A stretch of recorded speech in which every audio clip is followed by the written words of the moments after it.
dans le monde. Merci beaucoup. jërëjëf honorable président Ismaïla Diallo mën ngaa ñëw jël kàddu su noppee honorable Abdou Kadir Sonko mën ngaa préparé wu. jërëjëf monsieur le président salaamaaleykum wa rahmatullah monsieur le ministre atiyom ni saafi aw appalom ni futik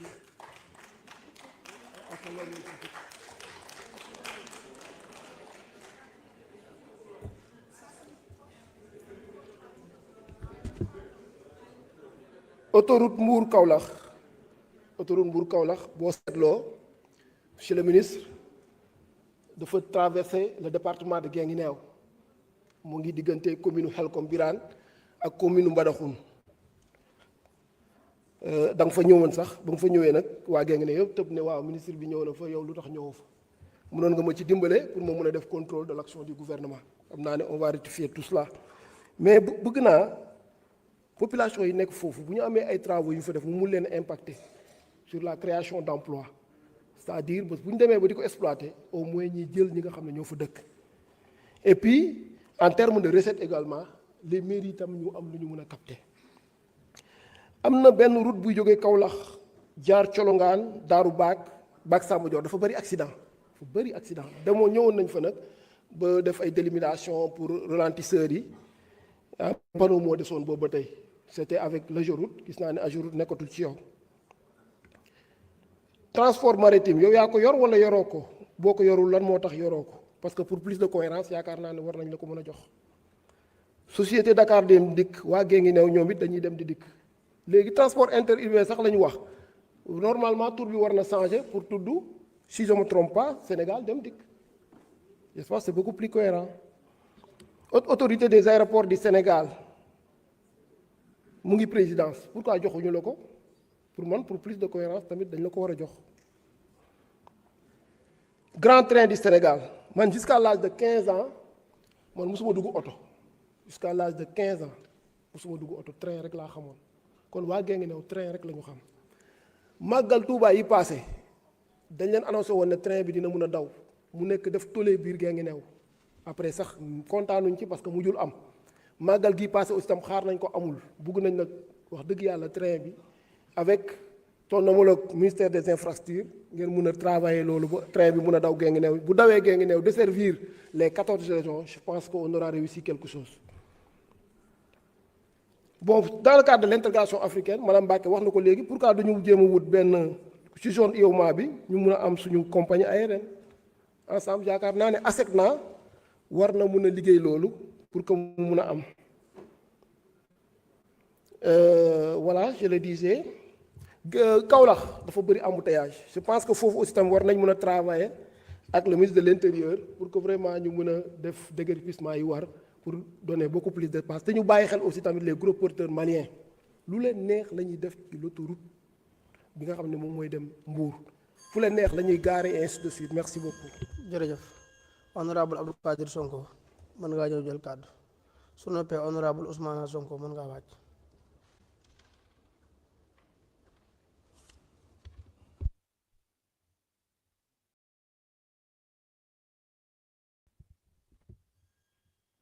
Merci beaucoup monsieur le président asalaamaaleykum wa rahmatullah monsieur le ministre maa leen di nuyu Yankuba Cheikh Diba maa leen di nuyu bu baax di nuyu la secrétaire d'État Marie Rose Faye xam naa damay def benn question fast track rek parce que comme temps bi xaju fi parce que lañ ma interpellé ci benn les chauffeurs VTC dañoo nekk ci activité boo xam ne qui est activité très porteuse waaye neen dañu am ay jafe-jafe ci seeni activité parce que bu ñu leen arrêté dañ leen di wax toujours transport xam naka lañ ko tuddee transport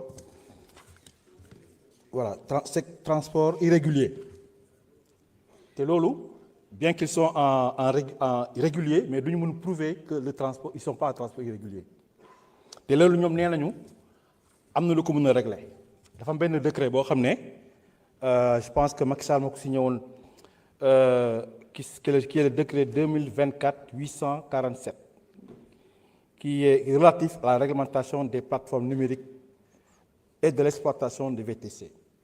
Décret bi par contre nag malheureusement ba léegi signé nañ ko mais kenn publié wu ko te ci biir décret bi dafa am ay dispositifs yoo xam ne buñ ci àggee ñoom seen problème dina réglé wu. mooy dispositif bi benn ci mooy def na ci article 29 la dañu ne nul ne peut exploiter une VTC s'il n'est pas titulaire d'une autorisation, licence et conducteur matérialisée par une carte délivrée par la DGTT. bu ñu leen délivrer carte boobu noonu kenn dootu la mën a wax ni vous êtes en transport irrégulier donc question bi mooy lu tax décret boobu kenn mënu ko publier pour que cette question soit réglée waaw loolu moo doon question bi léegi nag lu tax ma wax fast track pour rek accéder ci benn loo xam ne dama ko bëggoon wax rapidement tey on est le 1er décembre mu nekk commémoration tirailleurs sénégalais yi mu nekk nag lu am solo loo xam ne ñu bëri wax nañ ko fi mais tirailleurs yi moom je pense que kenn mënul luñ ci mën a hommage ci tirailleurs rek du doy surtout que dafa état def Sénégal daf ci def lu am solo parce que France dafa nekkoon ci benn lu ñu tuddee mensonge d'état mais depuis daaw par l'initiative du président de la République et d'Ousmane Sonko France dem ba obligé reconnaître que y a un massacre loolu pas bu important la te tey am na lu xew loo xam ne commission bi nga xam ne moo organisé commémoration bi def na benn acte bu am solo tey à 10 heures dans toutes les écoles du Sénégal am nañ benn leçon boo xam ne qui s'appelle la grande classe on raconte l'histoire des tirailleurs sénégalais à toutes les écoles du Sénégal loolu am solo la loo xam ne mën nañ ko relever. jërëjëf honorable. merci beaucoup jërëjëf honorable Ousmane Sonko mën ngaa ñëw jël kàddu su paree honorable Soxna Anta Dia mën ngaa waaj.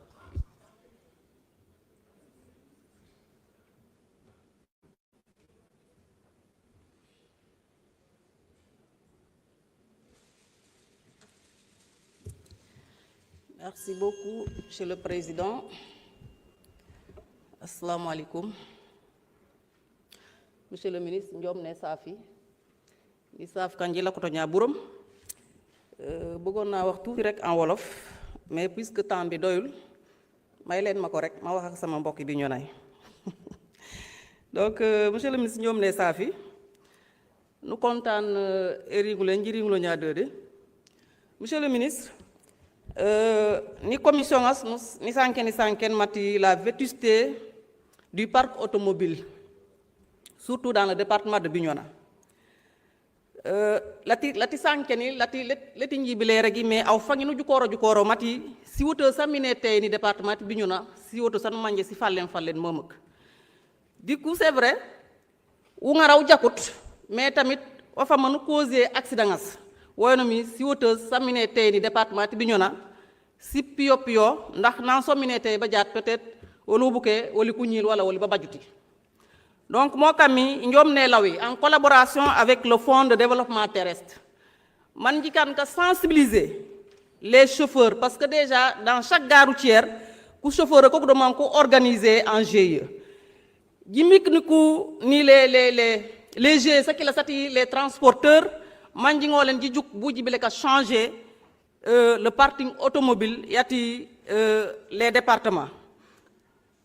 Monsieur le ministre, les Jakarta Simemeng dans le département de Bignona, comme également ailleurs dans d'autres départements, n'est-il pas possible, monsieur le ministre, Mandik obliger les conducteurs de Jakarta à passer le permis de conduire?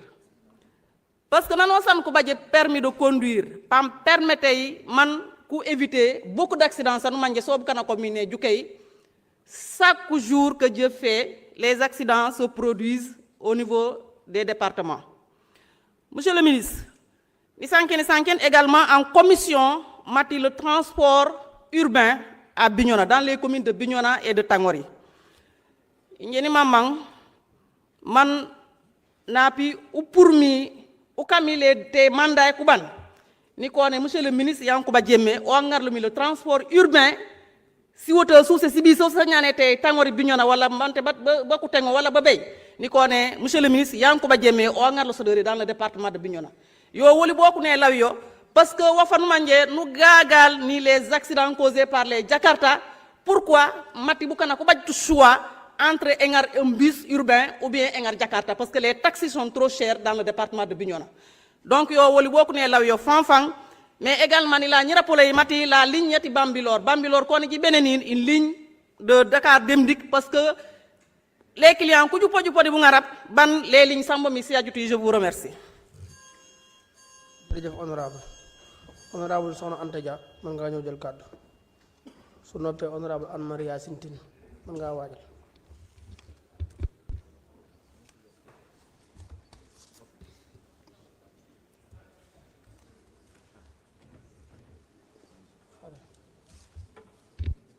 ma def ko bu Guy Marius Sagna nuyu naa leen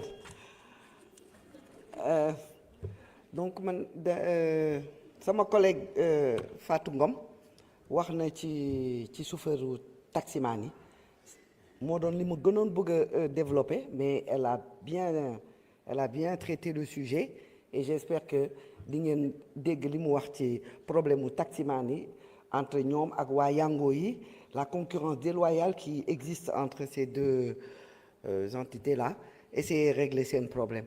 Leneen li mooy dañ ma interpellé ci ñi nga xamante ne dañu dëkk Hann par rapport au centre de contrôle technique buy créer benn embouteillage boo xamante ne c'est pratiquement plus supportable pour ces populations là. Ñuy ñaan ñu mën a délocaliser au maximum les services de contrôle technique, parce que contrôle technique garage bu ndaw mën na def contrôle technique. Boo leen demee en Europe, les contrôles techniques sont faits dans les garages traditionnels, parce que le matériel qu'on a besoin pour faire un contrôle technique, c'est pas des grosses machines. Voilà. Leneen li mooy dama bëgg insister sur les tchak-tchak yi dañoo envahir Dakar. La plupart d'entre eux ne sont pas immatriculés, alors qu'au début déggoon nañ fii ngeen naan da ngeen di immatriculer càq-càq yi. Donc dimbali leen ñu ci loolu. Leneen li nag mooy dama bëgg a wax askanu Sénégal, damay dégg souvent ay nit di naan député yi defuñu liñ ñu doon xaaree gisaguñ ko, mais man dama leen bëgg a wax ne que ñun ñoo ngi ci li nga xamante ne moom la ñu war a nekk. Di ngeen gis, di ngeen kontaan ci ñun. Parce que lu nekk dafa am ay priorité, c'est tout, c'est juste une question de priorité. Mais projet bi ñun xam nañ ko, ndaxte ki ñu fi indi ñun xam nañ moom mooy projet bi mooy président Ousmane Sonko. Man mii di wax ak yéen man moom rek laay topp parce que moom li ma wax depuis le début ba léegi moom laay gis. Donc ne vous inquiétez pas, li nga xamante ne moom moo war a nekk suñu taxawaay ñun dinañ def taxawaay boobu ba mu mot sëkk le peuple sénégalais, parce que ñun xam na lan moo ñu fi indi. Donc bu ma déggee ñeneen ñi naan waaw député yi defuñu li ñuy xaar si ñoom ak affaire yooyu, def leen nànk rek dinañ ñëw. li ñuy wax nànk mooy jàpp golo ci ñaay donc soyez rassurés pour que duñ leen mus a décevoir, ndaxte kii suñu guide il ne décevra pas. Et nous, on est derrière lui. Voilà. Merci beaucoup. jërëjëf honorable Anne Maria Sintine mën ngaa ñëw wax su paree honorable Mamadou Lamine Diayte mën ngaa wàcc.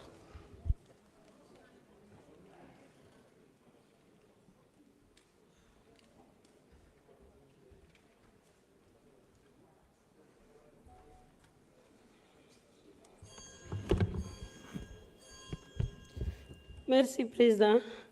Sëñ Cheikh ñu ngi lay ziar di kontaan ci fi nga toog di nuyu mbokki Sénégal, di nuyu suñuy collègues, di nuyu monsieur le ministre, madame la secrétaire d'État, di nuyu assistance bi yëpp. Monsieur le ministre, wax naa la ko commission damay répéter parce que la répétition est pédagogique ndax nga jël ko en compte. Le jeudi 24 septembre 2025, vous avez effectué une visite avec votre collègue, le ministre de l'Industrie et du Commerce, à l'usine Sen-Ira Auto de Thiès. Vu l'importance portée à cette rencontre, car vous aviez affirmé être interpellé par le Premier ministre pour effectuer cette rencontre avec les syndicalistes. Alors, Monsieur le ministre, qu'en est-il de vos engagements pris en ce jour? D'abord, quelle est l'évolution de la réglementation des véhicules en gaz qui circulent au Sénégal dont aucune n'est en norme. Ensuite, à quand le relancement de la convention de confection de 2000 véhicules, le Made in Sénégal? Et enfin, pour la relance de cette usine, veuillez prendre en compte et de prioriser la jeunesse thiessoise lors des recrutements du personnel pour au moins apporter des solutions au manque d'emploi dans le département. Monsieur le ministre, quelles mesures avez-vous mis en compte avec votre collègue, Monsieur le ministre de l'Intérieur, à la corruption routière?